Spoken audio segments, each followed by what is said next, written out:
जहांगीर जदून साहब हमारे साथ मौजूद हैं, सीनियर वकील हैं। बहुत शुक्रिया जहांगीर जदून साहब आपके वक्त का। सर, किस तरह से देखते हैं आपको द वे एक ये जो आईनी बेंच है, कॉन्स्टिट्यूशनल बेंच है, उसका पहला दिन था और उसने जिस तरह से काम शुरू किया 1993 से शुरू कर लिया। आज इस वक्त ज़रूरत है आइन की इंटरप्रिटेशन की, इस वक्त के बहुत से मामलात जिन पे अदालत ने एडजुडिकेट करना है। तो आप समझते हैं कि ये तरीकाकार के पहले मुर्दों को इंसाफ दे दिया जाए, जिंदों की फिर बाद में देखेंगे बारी आती कब? ये देखिए, बड़ा अनफॉर्चुनेट है कि इसीलिए केस जमा हो जाते हैं कि जब आपकी प्रायोरिटी नहीं होती तो या उस केस को फारग कर दें या डिसमिस करें, आगे चलें। अब 93 का केस निकाल लो, 1980 का निकाल लो, 2001 का निकाल लो। तो ये इसी वजह से तो बर्डन होता है, जब केसेस ज़्यादा पाइलअप हो जाते हैं तो फिर कहते हैं जी बैकलॉग बहुत ज़्यादा हो गया। जब भाई आपने केस पढ़ लिया होता है तो उसको उस वक्त आप स्टे भी दिए। बाज़ औक़ात मेरे अपने ज़ाती केस है, बहुत बड़ा उसमें पब्लिक एट लार्ज इफेक्ट है, ये पूरे मानसरा में तनावल केस है 2001 का। तो अभी वो किसी तरह उनमें स्टे मिल गया किसी को, पूरी फुल कोर्ट, अभी कहते हैं वो फुल कोर्ट डिसाइड करेगी। तो अब फुल कोर्ट क्या पता है क़यामत तक ना बैठे, तो वो बंदे जो है कोई उसमें 40-50 हज़ार बंदा जो है इन्वॉल्व है। पूरा तनावल जो है उसके इफेक्टी हैं। वहाँ पे लैंड रिफॉर्म्स का इशू था, जो तरबेरा डैम बना है, तो उसमें वो केस इस तरह के जब वो नहीं लगते तो फिर लोगों की परेशानियाँ बढ़ जाती हैं। तो अभी ये जो 26 अमेंडमेंट वाला केस है, इसमें कमेटी फैसला करेगी। बात को आती होता है केस अर्जेंट का नोयत का होता है, तो उसमें एक अर्जेंट एप्लीकेशन देनी पड़ती है रजिस्ट्रार को। वो फिर वो चीफ जस्टिस के सामने रखते हैं अर्जेंट एप्लीकेशन। तो वो अर्जेंट एप्लीकेशन जब अलाउ हो जाती है तो फिर वो केस आउट ऑफ टर्न लिया जाता है कि पब्लिक इंपॉर्टेंस का केस है, इसमें कोई बहुत बड़ा पॉलिटिकल इशू है और अदलिया की आज़ादी का मामला है। तो इस तरह फिर वो कोर्ट जो है डेफिनेटली वो केस टेकअप कर लेती है। लेकिन आपके ख्याल में ये ठीक है, आप सही फरमा रहे हैं कि उसमें से वे आउट एक ये है, लेकिन उस पर फिर आपको नहीं लगता कि उस पर पिक एंड चूज के इल्जाम लगेंगे फिर इस तरह की अगर सूरत हाल होगी तो? नहीं, पिक एंड चूज तो देखें ना, अगर आप केसों का फैसला करें नंबर वाइज तो फिर तो आप जो अभी जो बंदा केस फाइल कर रहे हैं इसका तो आएगा 10 साल के बाद नंबर। अगर पूरा बैकलॉग, क्या पता है 2 साल के बाद आए, क्या पता है नंबर आने तक बेंच ही ना हो। इस तरह तो मामला ही चलते। ये तो अभी बेंच 2 महीने के लिए, अब क्या पता है 2 महीने के बाद क्या सूरत हाल निकलती है क्या नहीं निकलती। क्या अगर 26 मेरा अपना जो पर्सनल व्यू है इसमें कि 26वीं आईनी तरमीम इस बेंच के पास तो नहीं लगनी चाहिए, क्योंकि ये बेंच खुद बेनिफिशियरी है उस तरमीम का। तो ये किस तरह आपने अगेंस्ट फैसला कर सकते हैं? तो इसमें तो पूरी कोर्ट जो है सुप्रीम कोर्ट उसको एज ए कॉन्स्टिट्यूशनल बेंच, अब इन्होंने सिंध में कहा है कि सिंध के पूरी जो सिंध हाई कोर्ट है वो सारा कॉन्स्टिट्यूशनल बेंच ही समझा जाए। हर एक जो है वो जज है वो कॉन्स्टिट्यूशनल बेंच का हिस्सा है, तो वो सारे जज जो है कॉन्स्टिट्यूशनल काम कर सकते हैं। तो इसी तरह जब वो कमेटी बैठे जुडिशल कमीशन, तो अगर सुप्रीम कोर्ट को फॉर स्पेसिफिक केसेस जो कहें ये 26 तरमीम जो है ये बहुत अहम इशू है, तो इसको पूरा कोर्ट जो है कॉन्स्टिट्यूशनल बेंच तस्वर करके सुने तो फिर उस तरह डिसाइड हो सकता है, अदरवाइज बहुत मुश्किल है। लेट हो गया सर वैसे वो मामला, वो मेरा ख्याल शुरू में ही होता तो फिर ही था कुछ मामला। जी नहीं, अब अगली तो मीटिंग में भी हो सकता है कि जी इतनी पिटीशन आ गई, किसी किनारे तो लगाना है ना।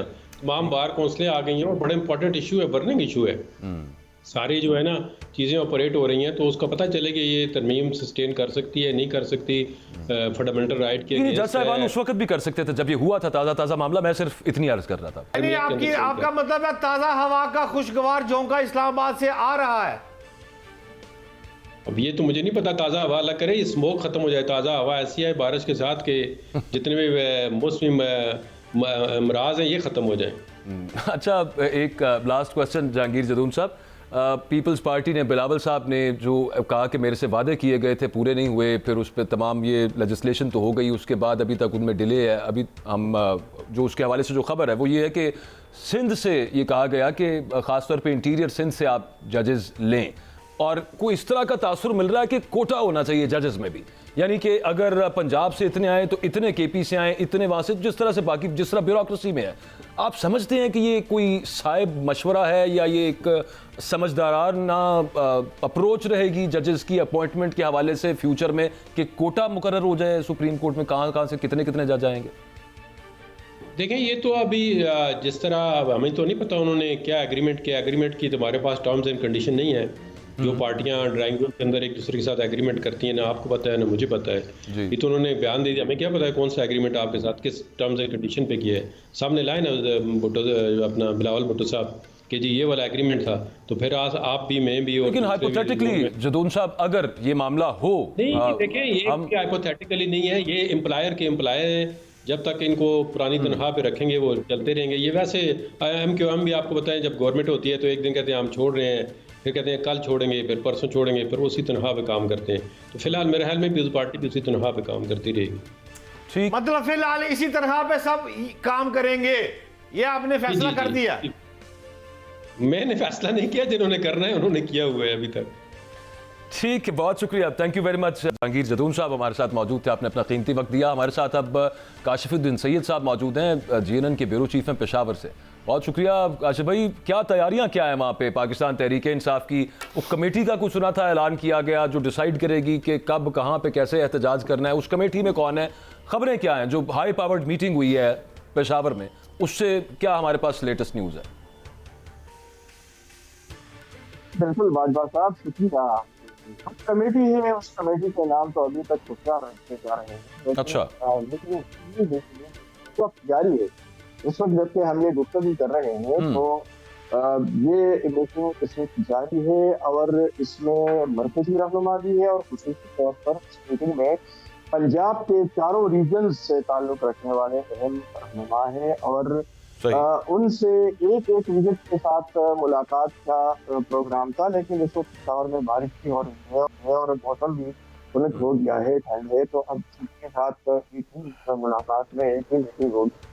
तो एक तो ये मीटिंग इस वक्त जारी है और इस मीटिंग से बड़े फैसलों की तवक्को है। जहाँ तक तैयारी की बात है तो बड़ा फैसला तो हो गया ना काशिफ भाई? बता दूं, फैसला तो उन्होंने कर लिया कि 24 नवंबर को उन्होंने इस्लामाबाद आना है।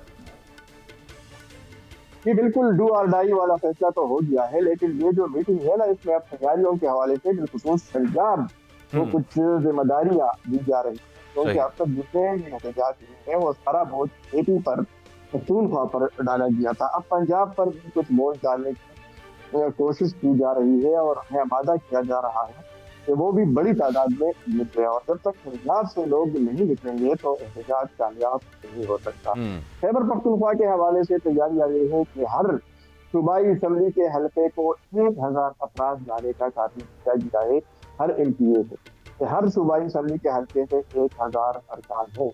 लेकिन अगर हम हकीकत पसंदाना तौर पर इस बात का जायजा लें तो 500 अफराद भी निकाल लेते हैं तो ये बहुत बड़ी बात होगी। और इन्होंने जो टारगेट रखा हुआ है इज्तिमाई तौर पर तो तकरीबन 50,000 से लेकर 1 लाख ये लोग जमा करना चाहते हैं।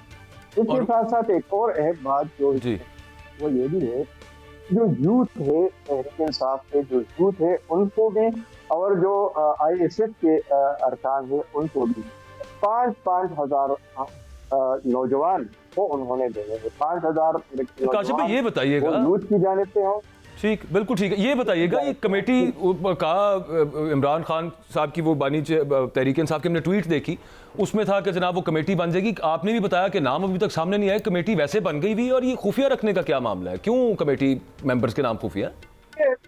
तहरीक इंसाफ में अगर इस वक्त हम जो क़यादत है उनमें कई अहम शख्सियात हैं, लेकिन अगर कमेटी 4-5 अरकान है और उनके नाम सामने आते हैं तो फिर जाहिर है कि हुकूमत और पुलिस के टारगेट वही होंगे, उनका हदफ वही होंगे और उनको गिरफ्तार किया जाएगा। तो उनके नाम अभी सामने नहीं आए जा रहे।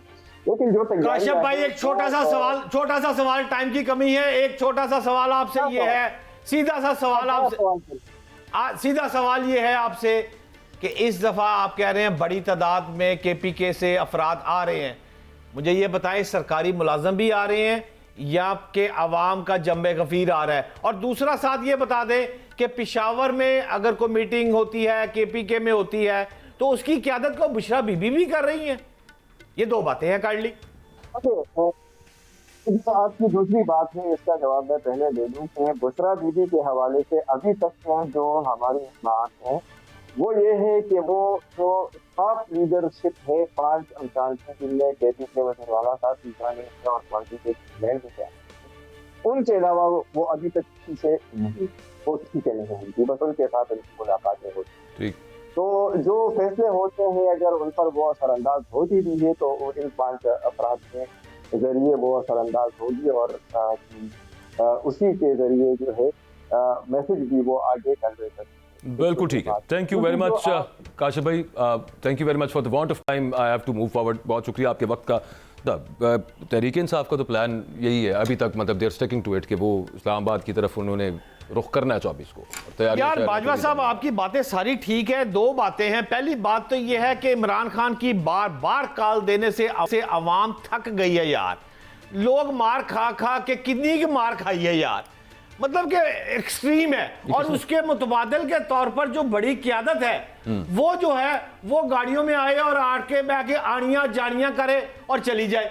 एक बात। दूसरी आखिरी बात, इमरान खान ने बुशरा बीबी को सियासत में ना लाने का फैसला किया था, है और आज भी कायम है। ये सिर्फ इतना है कि बुशरा बीबी ये 24 की कॉल 25 को होगी या आइंदा जो कॉल्स होंगी वो चूंकि आती जाती रहती हैं, वो जाके जितने भी उनके मैसेजेस हैं वो आगे फॉरवर्ड कर रही है। किनके?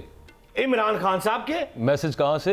इमरान खान से मुलाकात के दौरान जितनी भी गुफ्तगू होगी वो पैगाम रसानी के लिए। तो अलीमा खान साहब भी बता रही है ना। हाँ, लेकिन बुशरा बीवी देखो ना, आपकी एक बहन है, एक आपकी बीवी है। बीवी की साड़ी भाभी भारी होगी, वो तो आपके यूं पकड़ लेगी ना, मेरी बीवी भी पकड़ लेती है। अब बहन से ज्यादा हमेशा जो बीवी होती है ना वो नंबर 2 ज्यादा ले जाती है। अच्छा। भाभी बुशरा जड़ी है, भाभी बाजी लीमा तो भारी है, ये माननी पड़ेगी बात आपको। चले।